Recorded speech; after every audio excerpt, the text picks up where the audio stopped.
La guerre en Iran peut-elle provoquer une récession mondiale? Le Fonds monétaire international alerte. Tout dépend d'une seule chose, la durée du conflit et son impact sur le prix de l'énergie.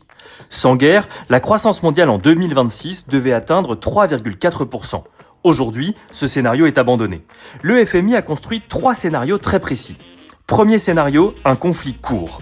Les prix de l'énergie progressent de 19%, la croissance mondiale réduit légèrement à 3,1% et l'inflation s'élève à 4,4%.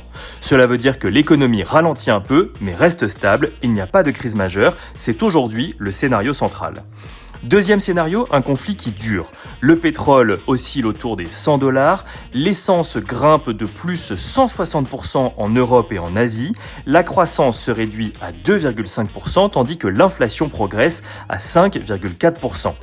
Là, le choc est réel. Les prix de l'énergie explosent, les banques centrales montent les taux et la croissance chute nettement.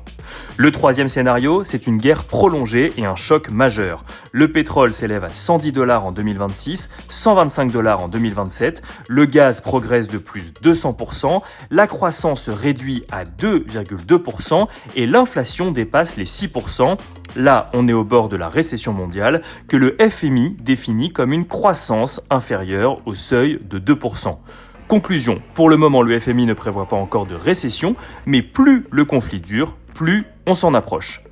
Abonne-toi pour ne rien louper de l'info économique quotidienne.